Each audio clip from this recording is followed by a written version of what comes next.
70 degrees in the daytime and didn't really get that cold at night. Was able to go swimming in the lake. Oh, nice. A little chilly, but I did it. Yeah. Nice fall color up Have you there. ever done that in October before? Last year. Really? Yeah, so I was actually, like, I even went later this year than last year. So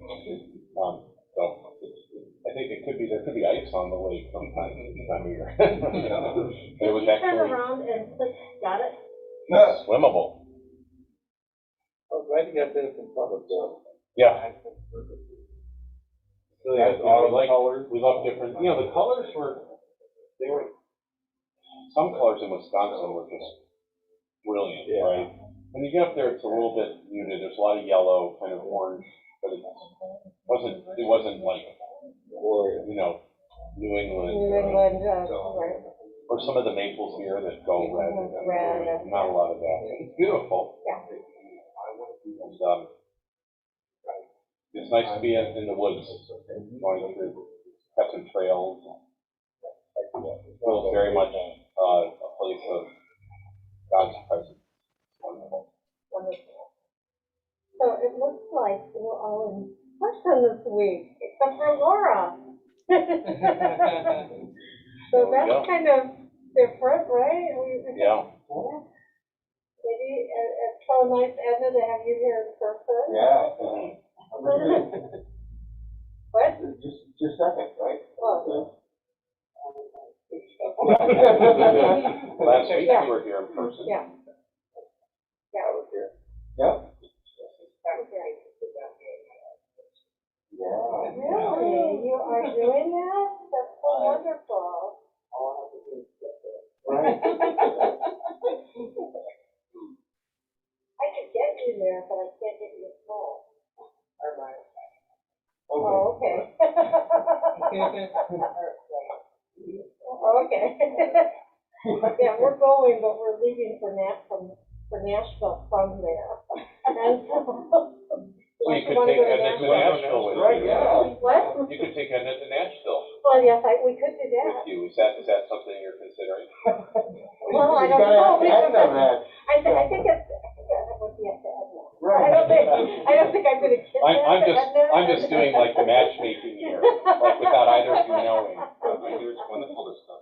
Yeah. Okay, so as you all know, I'm now a rabbi. And like I said, every congregation needs one. Right, and so our hope had been to invite Rabbi Bob, and Bob is his last name, not his first name. Okay. Always surprising to people. His name is Stephen Bob, and he's a retired rabbi from the congregation in Lombard. And but Joanne encountered difficulty trying to track him down, and I think it also speaks to some of our. I'll speak to my own discomfort because one of my jobs in this adult education thing was to invite Nancy Payne, who is a Glen Ellen woman who's Black, to talk about her experience of being a person of color in Glen Ellen and raising children in Glen Ellen and everything. And I was talking to Joanne last week. I said, I just found that I was really uncomfortable about making that call. And I think partly I know Nancy, but I haven't seen her for about 10 years. And then I think it made me uncomfortable that I'm asking her to come into a congregation that doesn't have Black congregants. Well, we do, but not many. They're not visible. Well, we have Black African American members. They're just not many. Okay. And but it made me uncomfortable. And Joanne and I talked about it a little bit, and we talked about. So I think I think I'm just telling you that because this whole idea of radical welcome is connected to that. Of how do you do that radical welcome? How do you invite people in and deal with your own discomfort and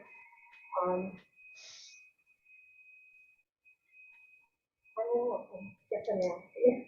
Oh, yeah, I need your help. yeah. I guess kind of, I mean, it's part of the thing that you said before is that discomfort is part of it and it's okay. You know, being clear about what we're asking her and just kind of doing it. You know, this is weird. It's probably weird for me to ask and weird for you to say, but it could be really good. And then, yeah, that kind of, I've done a little bit of that. I worked with the Peace and Social Justice group. It's really cool. Nancy and Adrian, she's white, he's black. They've been married for a long time and doing medical activism. So that's what they do. So it wasn't as awkward for them. It's like, can you come talk about your life? Mhm. You know, here. Part of the program, that's what they do. I don't know, did you say her name was? Nancy, Nasty. Yeah, yeah, Nancy Payne, okay. P-A-Y-N-E. Right, yeah. She used to go here, I think? No, No, so that, and she's a friend, no. okay. She was a colleague at, COD. COD. I haven't Yeah. seen her for about 10 years. We were never like close friends or anything.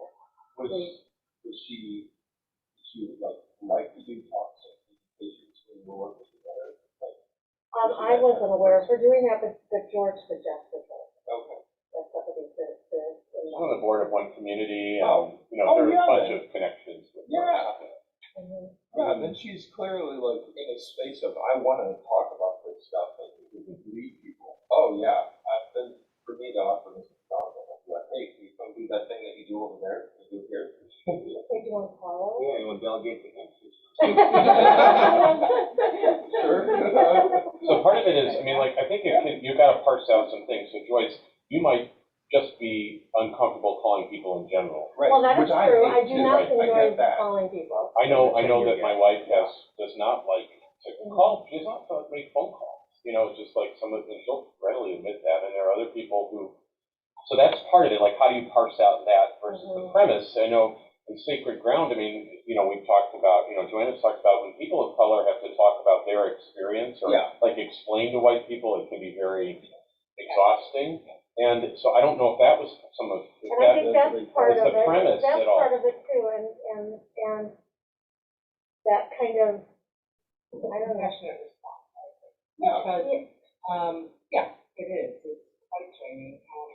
And as you were talking, I was thinking about, you know, I didn't grow up in Glen and I don't live in Glen but I used to live in Arlington Heights.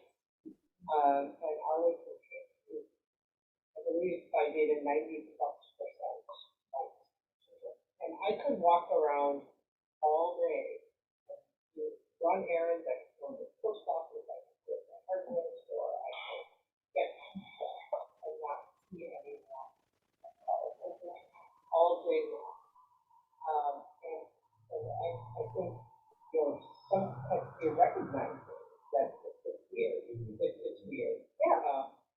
Because, you know, it's kind of like, I mean, you're the only person in this world. Now, I lived in the Philippines for a while too, and coming from here, that was strange too, because now everyone was like, and, you know, that was something that I had to learn to deal with as well, because I had a different culture, and yet the color of my skin was the same as everything else, like that. So I think that you're recognizing that. And I think, and there's always that discomfort in asking the other to talk about their experience without trying to say, this is the experience of all Black people who are in Glen Ellen, because it's not. It's her experience, or that one person's experience. And so, you know, part of my discomfort in calling in general is like kind of coming up with a script of what am I gonna say that I feel okay about. Yeah, Kevin. To the like a script or something. Just speak to the most awkward part of it. Like, hey, I know I haven't talked to you in 10 years, but we're doing this thing, and your name came up, and so want to go in, talk about the concept, or if you wanted to just get time to talk on the phone, and let her choose how she is masked. And then if it's a more comfortable position for her, she's like, you know what, I'm booked, sorry, then Yeah. you're done. But, just the basic concept, calling is the worst thing in the world. I had to do, for my job, calling people, let them know that they were like, late on their payments when I was working at Prime every single day. And we had a script to follow that made it easier. Because I don't like calling people in general. A lot easier when you just have to push a button and then say the same thing to every single person. But yeah, you can either write something down or just focus on the one aspect that is the icebreaker of, hey, hope you remember me, it's been so long, I have this thing, and your name came up, and so I wanted to call you and talk about it. So, that was me. A similar notion that I've had, in that I've got a couple of pieces of art done by some native artists, one's Lakota and the other one's Ojibwe. And so as I'm going, I'm learning about, that form of racism and that kind of relationship and native and non-natives. I was like, should I not own this anymore? So, but it's kind of an extreme, and it does kind of feel, in a vacuum, it kind of feels like a silly extreme emotion, but I was like, I just don't know how to handle this thing. So we have, at the library, we're working on a land acknowledgement, and maybe I should come talk about that at some point, because I think it'd be great for our. About what? A land acknowledgement.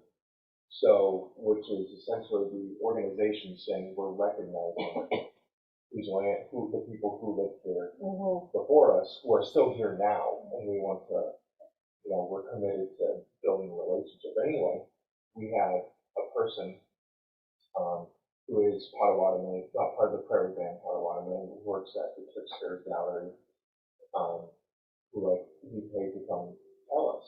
So now, if I had a friend who I knew was Native and I asked him, what do you think? This is weird white guilt, and I don't know, the stupid way of viewing it. Here, just take it. I don't deserve this.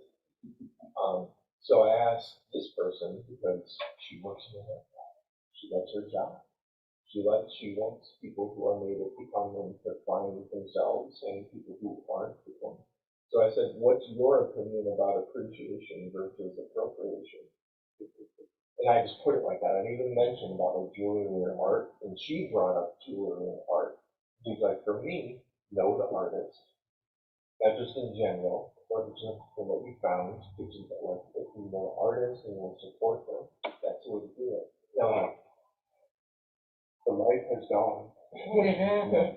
But it's because so that was the instance with me when you said, yeah, she works in one community, and I'm like, hey, that's great. That's what she likes to do. So, yeah. But if it was somebody that I was just thinking about, didn't do one community, and I'm just coming out of the blue, or if this was just some, I know a Native person who works over here, can I just go up and ask? It's like, no. Those are two totally different things. Well, I think it's hard to ask people to do things if they're not in some kind of a relationship with them.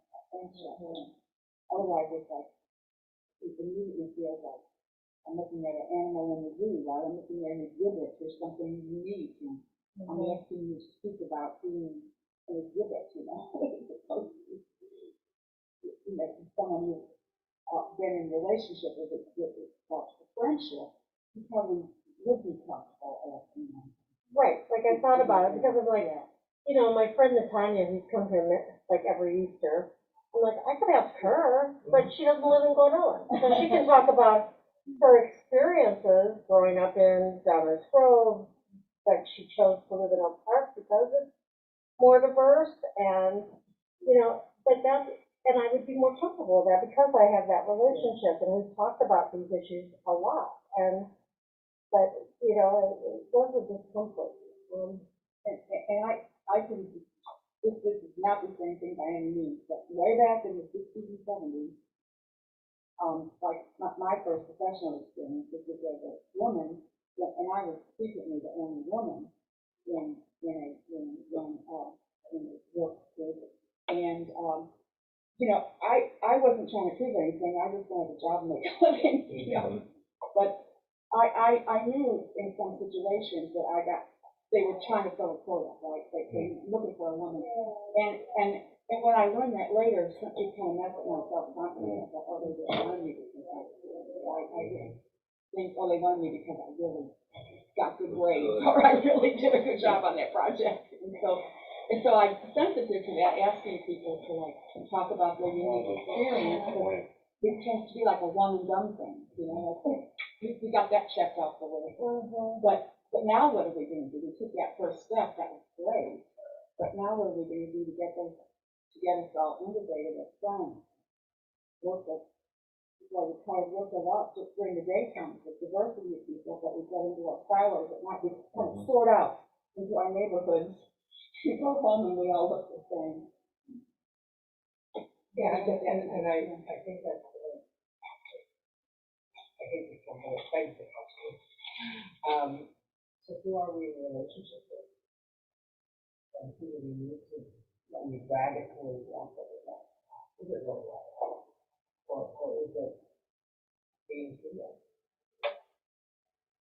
Is it being human is radical? Yeah, That's crazy. yeah. I want to say from a cultural standpoint, radical is very much the term for it. Historically speaking, especially in the British Cumberland area, there is great segregation. Even amongst white people, there's Polish district, there's the Italian district, there's different areas, and people tend to congregate themselves on their own, in addition to a lot of the real estate issues that came out of, you know, the 50s and 60s, where there are neighborhoods, and when you say the name of the neighborhood, you know who lives there, because they made it that way. Yeah. Right. Well, more like Oak Park, you know, is going to be more diverse than Glen Ellen. Or Arlington, when you said Arlington Heights, I knew exactly what you're talking about, because I worked with there. And, you know, for me going in there, that was fine, but like walking around, I'm thinking, this is, like, I felt there's something wrong, because everything looked the same, but that's because I come from, like, Bolingbrook and Romeoville and Joliet area, and Tinley Park. That's where I was working before I went up there, and it's like, there's a different world, a different country, even. So I think that finding someone from Glen Ellen is going to be able to speak to what you want to know, but even just a matter of being like a town over, you know, Glen Ellen and Wheaton probably aren't that much different. They're pretty different, but they're not as different as, say, here in something like Tinley Park or Orland Park and Tinley Park are right next to each other. They can be more different than night and day. So I think having somebody from the community trying to welcome is important. So I wouldn't just, you know, pick a different person if you don't, you know, feel comfortable. And if she understands that's the reason why you're calling her, I'm sure she'll be. So if you go back to the premise of this series, we're talking about who is our neighbor, and what we're saying is, you know, in this neighborhood, right, which is you know, again, the question is, where do you define the boundaries? Is how geographical is it? And so it's not a bad place to start, just in our own Glen Ellen here. Not everybody here is from Glen Ellen, but that's, you know, this church has a specific location. It's here in Glen Ellen, and who are some of the people that live around here? And got somebody who's coming in. You want to let them in? Yeah. Yeah, they're in. It's Roberto, so it's cool. So there is this kind of, it could be seen as we're putting somebody on an exhibit, but we're also really just, you know, what we're trying to do is learn and see and understand what different experiences are, and we shouldn't assume what it's like. You know, what is it like for Nancy? I mean, I'm interested to know, what is it, you know, what is her experience of being in this community? and in a place that, I mean, we're also a Christian context here. I mean, what we're about is we see everybody as created in the image of God, and so we see her as an image of God, and we want to know though what all the experiences or some more that we've been exploring, and so if she didn't feel comfortable with that premise, that's fine. I wouldn't want her to be uncomfortable, but she might actually be really interested in talking about that, knowing what our premise is. But our premise could be false, or it could be faulty. I don't know. I mean, we might learn that. I think Sonia last week was a great participant. I think she felt really welcomed here and free to speak and supported. So I don't know. Did anybody do a follow up with her to see how it was or how she felt about being here? Oh, yeah, she loved it. Okay, so there's an example. I mean, here we have a woman who is, really sees being different as part of her identity, and she was very happy to be here, and I got a lot out of it, So anyway, I think, is the premise correct? Maybe Sonia hit the note, maybe others don't. I don't know. I mean, Well, and I think you have a relationship with, speaking to Judy's point, I think you have a relationship with Sonia that maybe made it more comfortable for you to approach oh, for her. me For personally, you personally. yeah, I don't know. Did To it feel approach her. uncomfortable to you? No, Oh. I mean, when you invited her to join us, Absolutely. you already had a relationship with her. Right. But like unlike you and Cecilia, I call anybody all the time. And it's like it's not a problem for me. That doesn't make me at all nervous. I'm like, and that can be a personality thing too. So I'm like, how do we Yeah.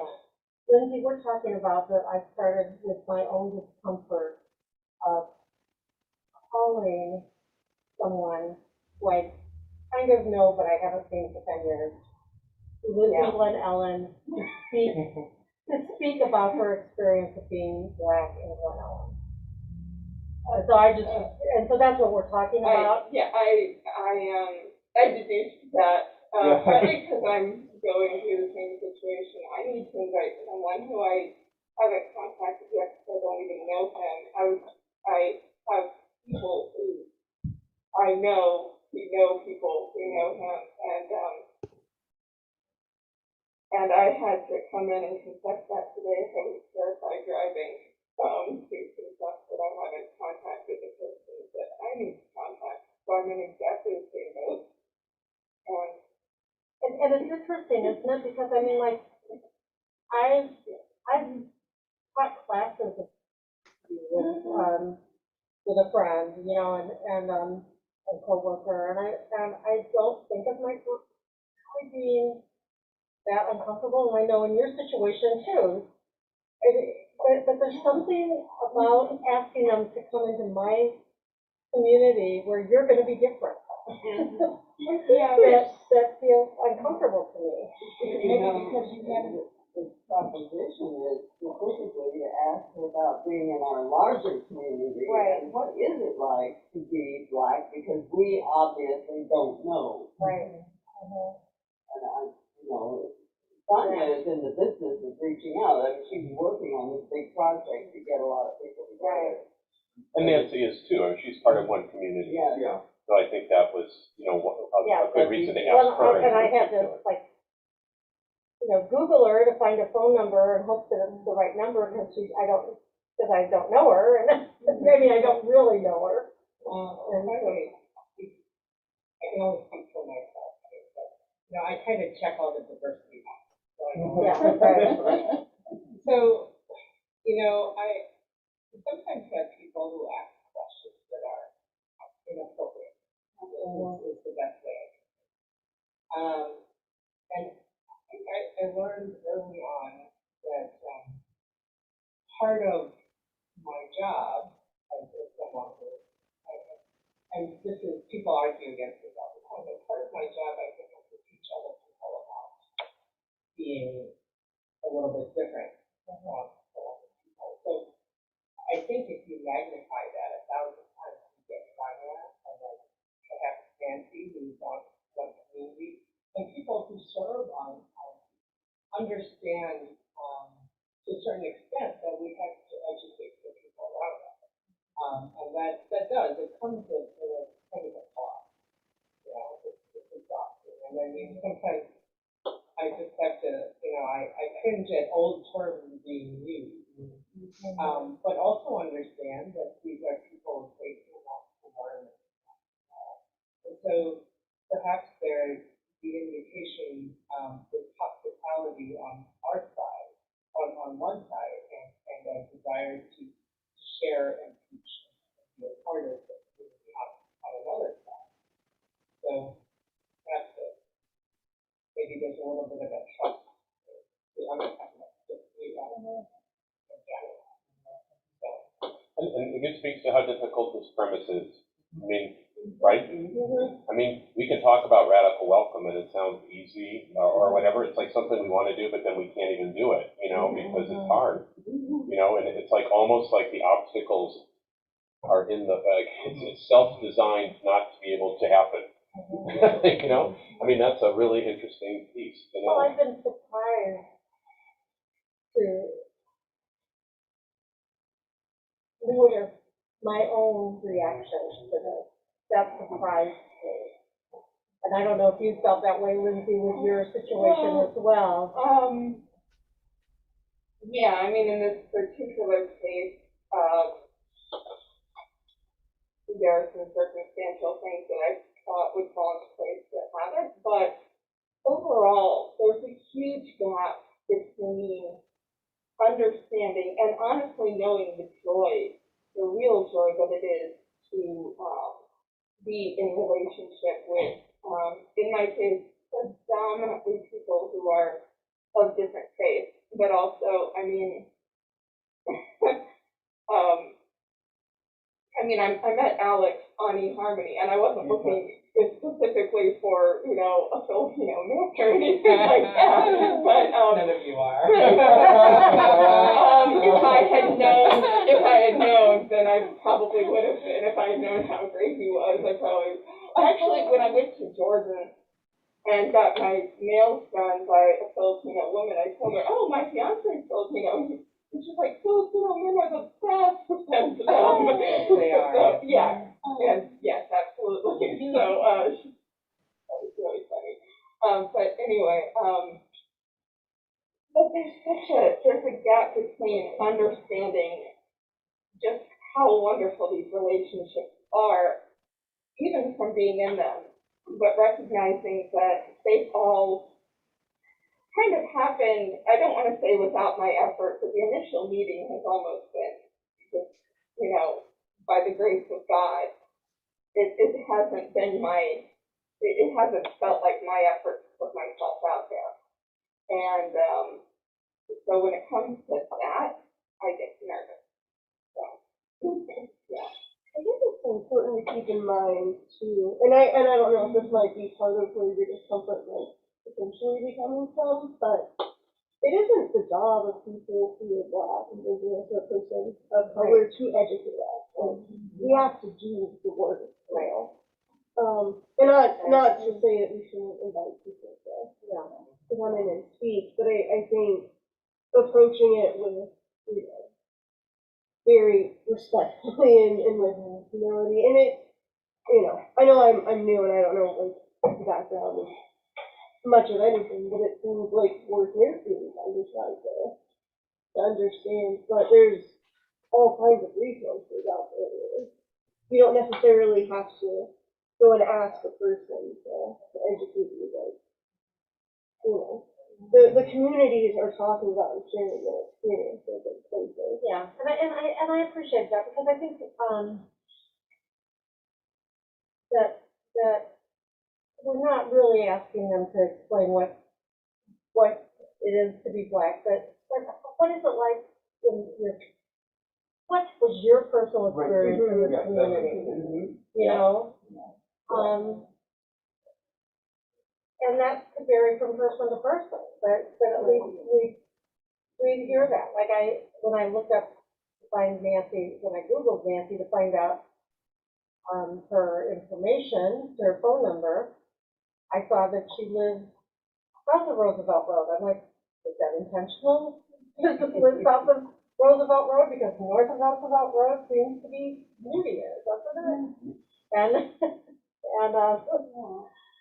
or is it because it was close to College of DuPage where she worked? Yeah, maybe. And so, you know, so it's not trying to make assumptions, but.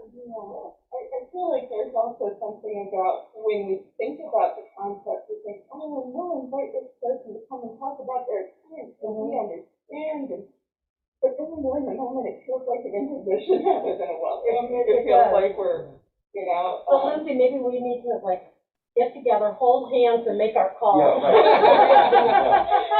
And you know, yesterday. Remember why you're asking, that might help. Right. You're not asking because you just want to hear an interesting lecture. You're asking because you really want to help all of us evolve and change. I mean, remember, it's rooted in our scriptures, right? I mean, that's why we came up with it. It's who is my neighbor, and we're asking that question, and we're exploring it. So it's, I think it has a different tenor to it than just putting somebody on exhibit. We were intentional about, you know, hearing different voices from our neighborhood that we don't always get to hear, and that's what we're after. And so, I mean, I don't know, it's interesting the kind of the white guilt or whatever it gets in the way, and what is that? It's bizarre, you know? I mean, well, it's not bizarre. I'm surprised to find it in myself, actually. Yeah. And so that was part of it, I think. No, not at all. But I appreciate that you're all willing to listen to that discomfort and help me with it. I mean, I can relate to it. The imposition versus welcome thing is a key aspect of all this stuff. And if you view it with an analogy, like take something else, right? Let's say you were trying to get people to talk about all different trades, and if you're trying to ask like an electrician and a plumber and a different of each type of trade to come in, and you call them and say, hey, come do this thing for free, and come tell us all about your trade. Like that seems like an imposition. It's like, hey, we're having an event, and we would love for you to be a part of us. And you don't have to. You don't even have to talk. You can just come and just check us out if you want to. But if you would like to speak, we do have a slot open for you. Those are two very different things. So if you think of it that way, a welcome is going to be. So, right, yeah, so it's part of the broader, we're talking series and purpose in this a few times. And also how much each person needs to educate themselves as well as listen to people individually. So with the land acknowledgement, one of the vital pieces is what is the action plan? Why are we doing this thing? So sure, and education is a big part of it, but maybe what are we trying to like formulate as St. Mark's, you know, are the action plans to grow? Like maybe that's something we can be thinking about long term. So with Sonia's, you know, how is St. Mark's going to partner with one community to do X, Y, and Z? So maybe that's one of the things that we can be thinking as an organization when we bring people in, is where we're moving to, like what are some concrete steps that St. Mark's is going to do? So like with the land acknowledgement for the library, you're going to be deliberate about programming, about offering the space, about programming for partnership programming, about what we buy. So maybe when we're asking on a cold call, or as we're going through the series and reflecting on it in the years to come, like what are we taking from the people who speak into the St. Mark's action, strategic plan, I guess. But then we can talk about that with the new other presenters. We're following our call as Christians, and we're looking for concrete ways, and we want to be partners in this kind of concrete way. So with one community, we've already partnered a lot with them in many, many ways. I mean, and so I mean, it's And I mean, I see that, but I also feel like this is an exploration. This is an adult formation. I mean, we're forming. And so we don't actually know ahead of time where this could go. I mean, in terms of diverse churches, I think Marx is far and beyond. I mean, like, and I don't know if we've even talked about having somebody who has Latinx as one of our speakers here, or because a big percentage of this congregation is Latinx. And are we even open to talking about that or thinking about that? I mean, like in our own community, we've got that. So I mean, that's something that is a big opportunity here. I know, I wondered about that as I was thinking of what we had scheduled. I'm like, why don't we have that? Well, we should. on our I mean, schedule? We do, we do, it's at the end of, Oh, okay. yeah, around, I think, 11. Oh, okay. But I mean, you know, we could probably have several of, I mean, half a dozen of those types of conversations, because we've got so many relationships and people. That's not hard to ask, and just to say, you know, we've got several things to ask. What is it like to be in this community as an immigrant, right? Speaking a different language, being part of this church. I mean, like, there's a lot of really good stuff just here, you know. And it was interesting at the pumpkin patch yesterday. I know you guys helped unload. Yes. That was Judy. Judy was there. I mean, my goodness, it was and Josh. And then I stayed and did the sales trip, and it's just amazing how there's this. It attracts lots of people, and the diversity. You know, I know often Glen Ellen is like, if you go down to where Starbucks is in that area, it's just white people for the most part, but the pumpkin patch really attracts a lot. I mean, like, we're talking young people, old people, people of all colors, and I hear accents from different parts of the world, skin colors. I mean, it's really interesting. I hope that, you know, you guys can all maybe do a shift at the sales tent to see what it's like, but this community has a lot of diversity, and some people are coming in from, I don't know where they're all coming. I didn't ask, where do you live? But it's interesting how what we're doing here is like, I don't know, it's pumpkins like appeal to everybody. I don't know, that's part of it. Well, I want to say something along this line. I just moved here in the middle of August, and we didn't move here because we thought it was the right community.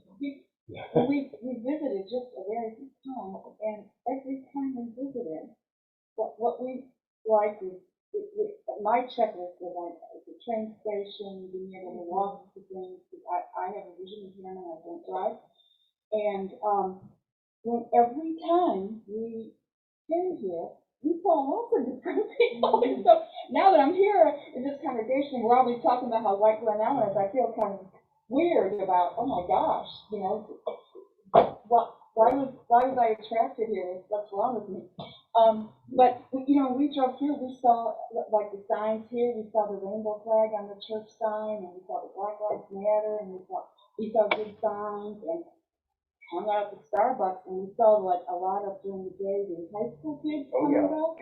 Yeah. And they're all different, and we thought, oh, this is more diversity than the neighborhood we came from. So we were so impressed with how diverse we thought this community was. And now to hear you all talk about how light it is. I feel the same. So I'm thinking, well, clearly we have some work to do, but I'm glad to be part of it. I mean, I'm kind of like energized by this. And it might be pockets.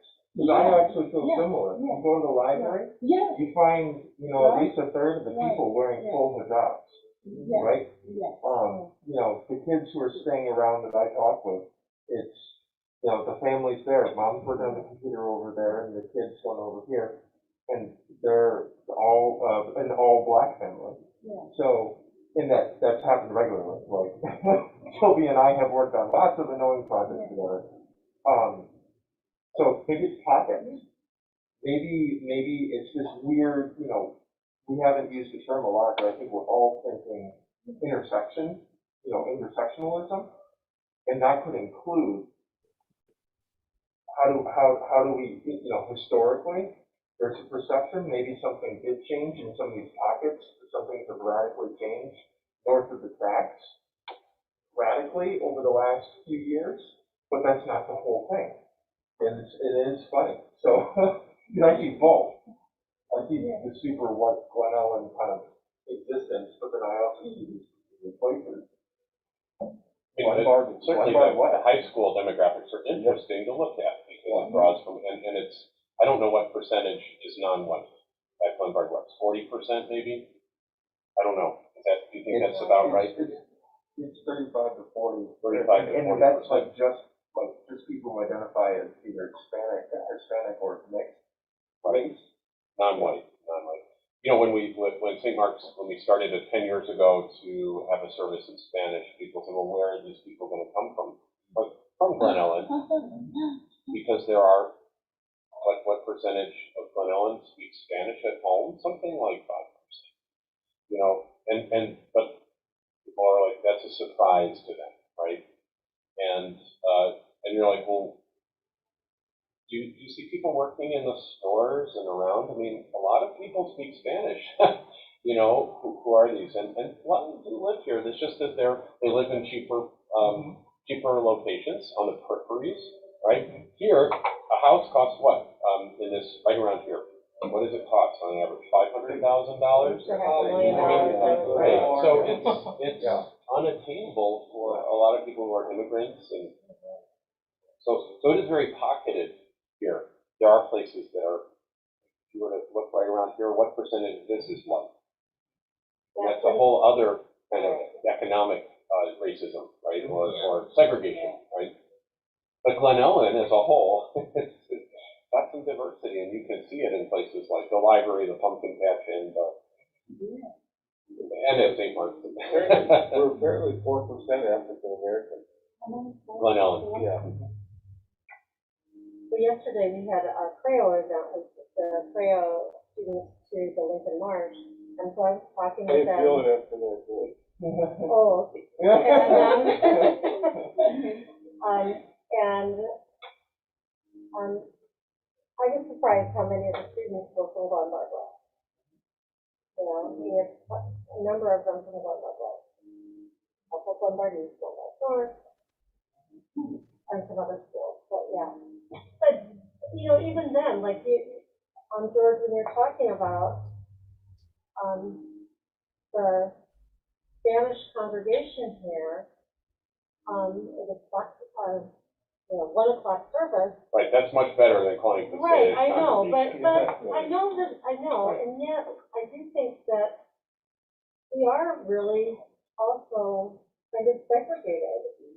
I know you say we're one church, but I feel like It's not what I'm saying, it's what we want to be. it's Right? And like yesterday, it's the pumpkin unloading, you get to see things, so part of the 1 o'clock service that it is in Spanish, right? Right.